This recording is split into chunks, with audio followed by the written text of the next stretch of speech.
ओम शांति। 30 अगस्त 2024। प्यारे मीठे बाबा के आज के मधुर महावाक्य। आज की मुरली के कुछ मुख्य पॉइंट्स।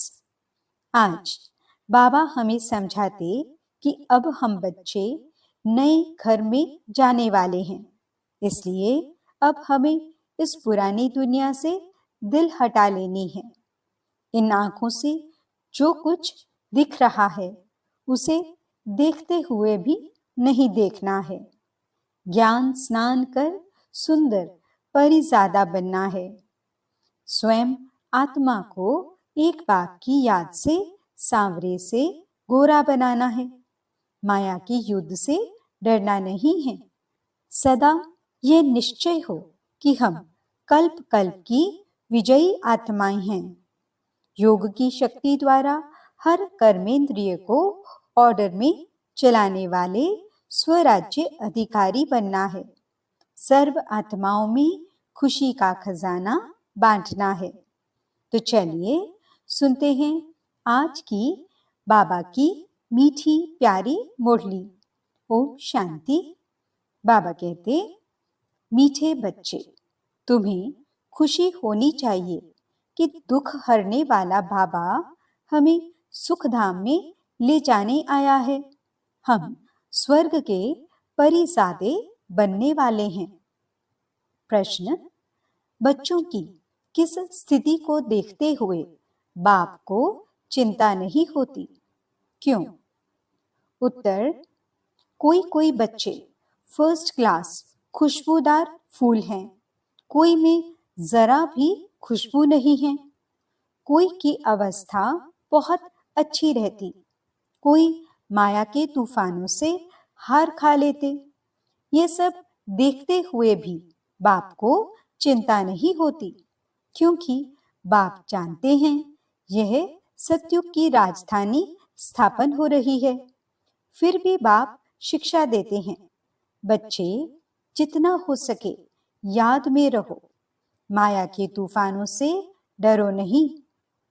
ओम शांति। मीठे ते मीठा बेहद का बाप मीठे मीठे बच्चों को बैठ समझाते हैं। यह तो समझते हो ना, बहुत मीठा मीठा बाप है। फिर शिक्षा देने वाला टीचर भी बहुत मीठा मीठा है। यहाँ तुम जब बैठते हो तो ये याद होना चाहिए, बहुत मीठा मीठा बाबा है, उनसे स्वर्ग का वर्षा मिलना है। यहाँ तो वैशाल्य में बैठे हो, कितना मीठा बाप है, वह खुशी दिल में होनी चाहिए।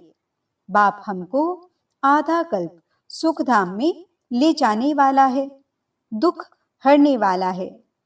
एक तो ऐसा बाबा है, फिर बाबा टीचर भी बनते हैं, हमको सारे सृष्टि चक्र का राज समझाते हैं, जो और कोई नहीं समझा सकते। ये चक्र कैसे फिरता है, 84 जन्म कैसे पास होते हैं, ये सारा चपटी में समझाते हैं। फिर साथ में भी ले जाएंगे। यहाँ तो रहना नहीं है, सभी आत्माओं को साथ ले जाएंगे। बाकी थोड़े रोज हैं, कहा जाता है बहुत गई थोड़ी रही।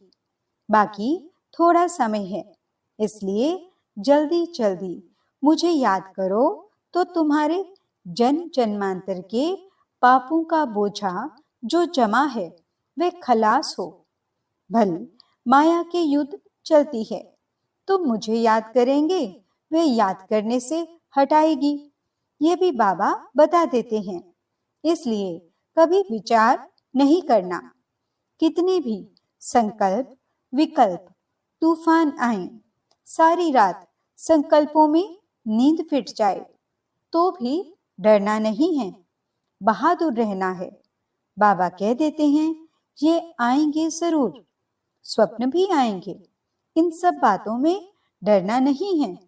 युद्ध का मैदान है ना, ये सब विनाश हो जाने हैं।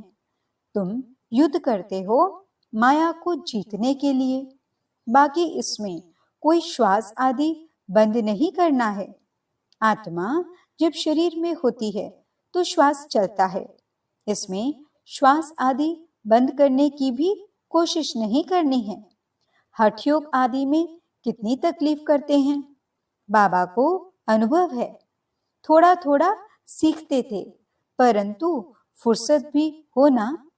जैसे आजकल तुमको कहते हैं ज्ञान तो अच्छा है, परंतु फुर्सत कहाँ, इतने कारखाने हैं।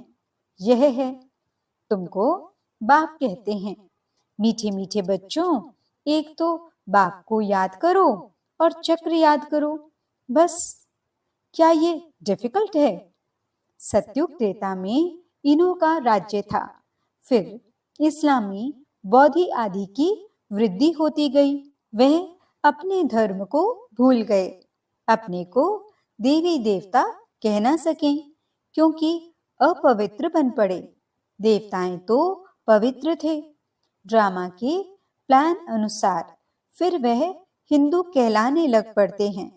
वास्तव में हिंदू धर्म तो है नहीं।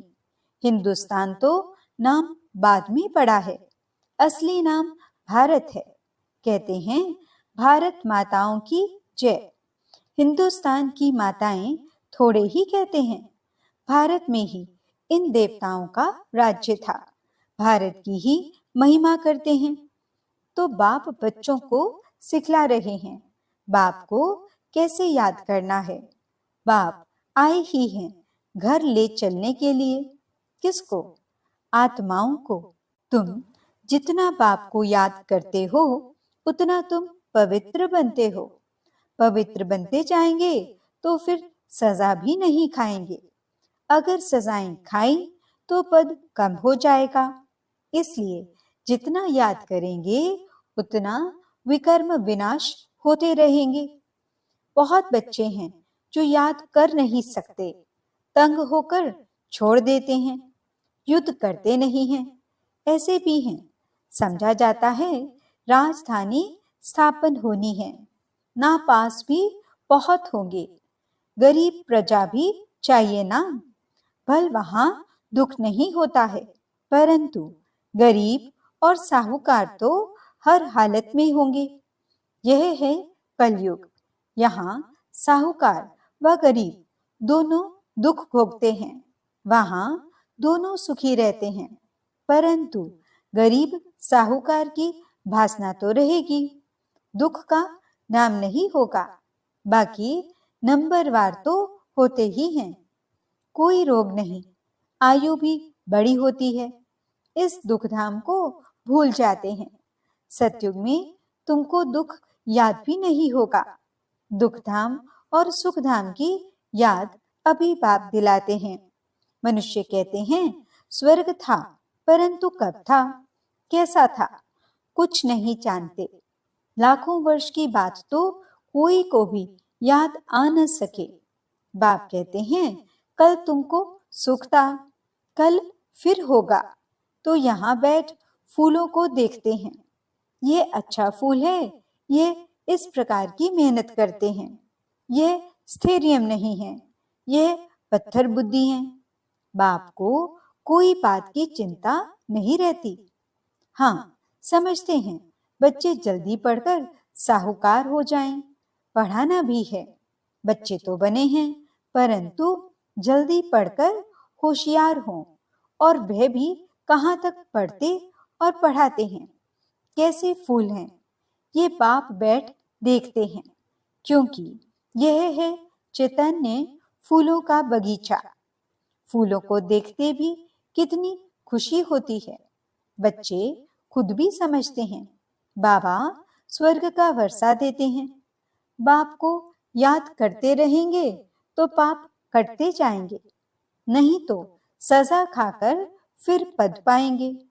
उसको कहा जाता है मानी और मोचरा। बाप को ऐसा याद करो जो जन्म जन्मांतर के पाप कट जाएं। चक्र को जानना भी है, चक्र फिरता रहता, कब बंद नहीं होता। जू मिसल चलता रहता है, जू सबसे आहिस्ते चलती है। ये बेहद का ड्रामा भी बहुत आहिस्ते चलता है, टिक टिक होती रहती है। 5000 वर्ष में सेकंड्स, मिनट कितने होते, वह हिसाब भी बच्चों ने निकाल कर भेजा है। लाखों वर्ष की बात होती तो कोई भी हिसाब निकाल न सके। यहाँ बाप और बच्चे बैठे हैं। बाबा एक एक को बैठ देखते हैं। ये बाबा को कितना याद करते हैं, कितना ज्ञान उठाया है, औरों को कितना समझाते हैं। है बहुत सहज, सिर्फ बाप का परिचय दो। बैच तो बच्चों के पास है ही। बोलो, यह है शिव बाबा। काशी में जाओ तो भी शिव बाबा कह याद करते, रड़ी मारते हैं। तुम हो सालीग्राम। आत्मा बिल्कुल छोटा सितारा है, उसमें कितना पाठ भरा हुआ है। आत्मा घटती बढ़ती नहीं, विनाश नहीं होती। आत्मा तो अविनाशी है, उसमें ड्रामा का पाठ भरा हुआ है। हीरा सबसे मजबूत होता है, उस जैसा सख्त पत्थर कोई होता नहीं। जौहरी लोग जानते हैं। आत्मा का विचार करो, कितनी छोटी है, उनमें कितना पाठ भरा हुआ है, जो कभी भी घिसता नहीं है। दूसरी आत्मा होती नहीं। इस दुनिया में ऐसा कोई मनुष्य नहीं जिसको हम बाप, टीचर, सतगुरु कहें। यह एक बेहद का बाप है, शिक्षक है, सबको शिक्षा देते हैं। मन मना भव। तुमको भी कहते हैं कि कोई धर्म वाले मिलें, उनको कहो अल्लाह को याद करते हो ना। आत्माएं सब भाई भाई हैं। अब बाप शिक्षा देते हैं कि माँ में कर्म याद करो तो विकर्म विनाश होंगे। बाप ही पतित पावन है, ये किसने कहा? आत्मा ने। मनुष्य भलकाते हैं परंतु अर्थ नहीं समझते हैं। बाप कहते हैं तुम सब सीताएं हो, मैं हूं राम। सब भक्तों का सदगति दाता मैं हूं। सबकी सदगति कर देते हैं, बाकी सब मुक्ति धाम में चले जाते हैं। सतयुग में दूसरा धर्म कोई होता नहीं, सिर्फ हम ही होते हैं, क्योंकि हम ही बाप से वर्षा लेते हैं। यहाँ तो देखो कितने ढेर के ढेर मंदिर हैं, कितनी बड़ी दुनिया है, क्या क्या चीजें हैं। वहां ये कुछ भी नहीं होगा, सिर्फ भारत ही होगा। ये रेल आदि भी नहीं होगी, ये सब खत्म हो जाएंगे। वहां रेल की दरकार ही नहीं। छोटा शहर होगा, रेल तो चाहिए दूर दूर गांव में जाने के लिए। बाबा रिफ्रेश कर रहे हैं, भिन्न भिन्न पॉइंट्स समझाते रहते हैं बच्चों के लिए। यहाँ बैठे हो, बुद्धि में सारा ज्ञान है, जैसे परम पिता परमात्मा में सारा ज्ञान भरा हुआ है, जो तुमको समझाते रहते हैं। ऊंचते ऊंच शांति धाम में रहने वाला शांति का सागर बाप है। हम आत्माएं भी सब वहां स्वीट होम में रहने वाली हैं। शांति के लिए मनुष्य कितना माथा मारते हैं। साधु लोग भी कहते मन को शांति कैसे मिले, क्या क्या युक्तियां रचते हैं। गाया जाता है आत्मा तो मन बुद्धि सहित है, उनका स्वधर्म है ही शांत। मुख ही नहीं, कर्मेंद्रियां ही नहीं, तो जरूर शांत ही होगी। हम आत्माओं का निवास स्थान है स्वीट होम, जहां बिल्कुल शांति रहती है। फिर वहां से पहले हम आते हैं सुख धाम में। अभी तो इस दुख धाम से ट्रांसफर होते हैं सुख धाम में। बाप पावन बना रहे हैं। कितनी बड़ी दुनिया है, इतने जंगल आदि कुछ भी वहां नहीं होंगे, इतनी पहाड़ियां आदि कुछ नहीं होंगी। हमारी राजधानी होगी। जैसे स्वर्ग का छोटा सा मॉडल बनाते हैं, वैसा छोटा सा स्वर्ग होगा। क्या होना है? वंडर देखो, कितना बड़ी सृष्टि है। ये तो सब आपस में लड़ते रहते हैं। फिर इतनी सारी दुनिया खत्म हो जाएगी। बाकी हमारा राज्य रहेगा। इतना सब कुछ खत्म हो, ये सब कहाँ जाएंगे? समुद्र, धरती आदि में चले जाएंगे। इनका नाम निशान भी नहीं रहेगा। समुद्र में जो चीज जाती है वह अंदर ही खत्म हो जाती है। सागर हब कर लेता है। तत्व तत्व में, मिट्टी मिट्टी में मिल जाती है। फिर दुनिया ही सतो प्रधान होती है। उस समय कहा जाता है नई सतो प्रधान प्रकृति। तुम्हारी वहां नेचुरल ब्यूटी रहती है। लिपस्टिक आदि कुछ भी नहीं लगाते। तो तुम बच्चों को खुश होना चाहिए। तुम स्वर्ग के परिजादे बनते हो। ज्ञान स्नान नहीं करेंगे तो तुम देवता बनेंगे नहीं। और कोई उपाय है नहीं। बाप तो है सदा खूबसूरत। तुम आत्माएं सांवरी बन गई हो। माशूक तो बड़ा सुंदर मुसाफिर है जो आकर तुमको सुंदर बनाते हैं। बाप कहते हैं मैंने इसमें प्रवेश किया है। मैं तो कभी सांवरा नहीं बनता हूँ। तुम सांवरे से सुंदर बनते हो। सदा सुंदर तो एक ही मुसाफिर है।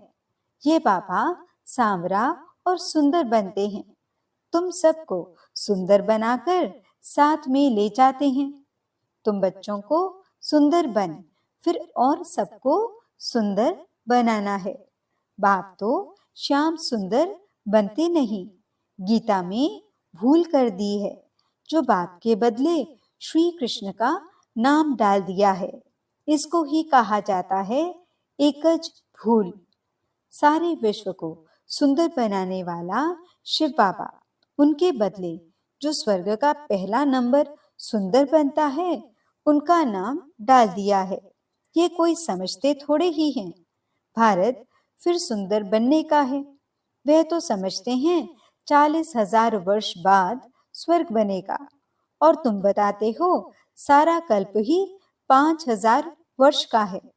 तो बाप आत्माओं से बात करते हैं। कहते हैं मैं आधा कल्प का माशूक हूँ। तुम मुझे पुकारते आए हो। हे पतित पावन, आओ, आकर हम आत्माओं आशिकों को पावन बनाओ। तो उनकी मत पर चलना चाहिए, मेहनत करनी चाहिए। बाबा ऐसे नहीं कहते कि तुम धंधा आदि नहीं करो। नहीं, वे सब कुछ करना है। गृहस्थ व्यवहार में रहते बाल बच्चों आदि को संभालते सिर्फ अपने को आत्मा समझ मुझे याद करो, क्योंकि मैं पतित पावन हूँ। बच्चों की संभाल भल करो। बाकी अभी और बच्चे पैदा नहीं करो, नहीं तो वे याद आते रहेंगे।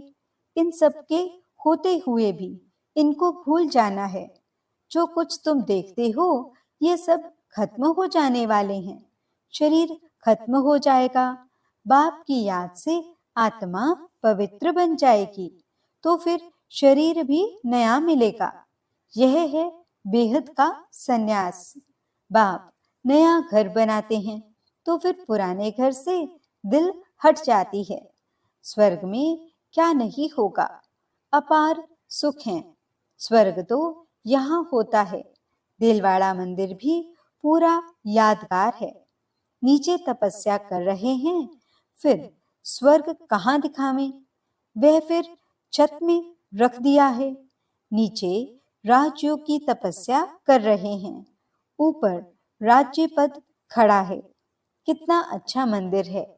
ऊपर है अचल घर, सोने की मूर्तियां हैं। उनसे ऊपर है फिर गुरु शिखर। गुरु सबसे ऊपर बैठा है। ऊंचते ऊंच है सतगुरु। फिर बीच में दिखाया है स्वर्ग। तो ये दिलवाड़ा मंदिर पूरा यादगार है।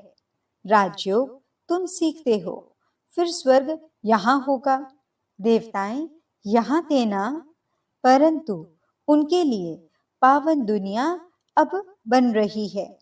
अच्छा, मीठे मीठे सिकिलदे बच्चों प्रति माता पिता बाप दादा का याद प्यार और गुड मॉर्निंग।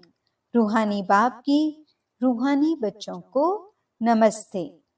हम रूहानी बच्चों की रूहानी बाप दादा को दिल व जान, सिक व प्रेम से नमस्ते नमस्ते नमस्ते जी।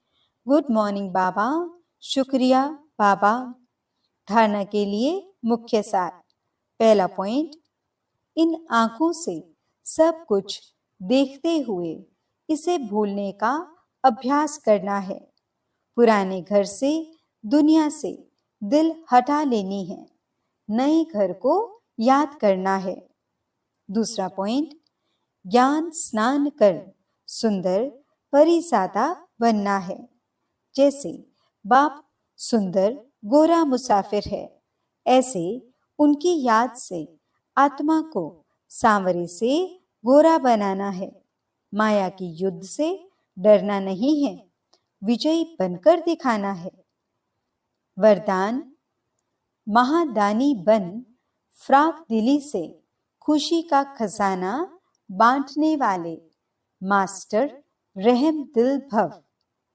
लोग अल्पकाल की खुशी प्राप्त करने के लिए कितना समय व धन खर्च करते हैं, फिर भी सच्ची खुशी नहीं मिलती। ऐसे आवश्यकता के समय आप आत्माओं को महादानी बन फ्राक दिली से खुशी का दान देना है। इसके लिए रहम दिल का गुण इमर्ज करो। आपके जड़ चित्र वरदान दे रहे हैं, तो आप भी चैतन्य में रहम दिल बन बांटते जाओ, क्योंकि परवश आत्माएं हैं। कभी ये नहीं सोचो कि ये तो सुनने वाले ही नहीं हैं। आप रहम दिल बन देते जाओ। आपकी शुभ भावना उन्हों को फल अवश्य देगी। स्लोगन, योग की शक्ति द्वारा हर कर्मेंद्रिय को ऑर्डर में चलाने वाले ही स्वराज्य अधिकारी हैं। ओम शांति।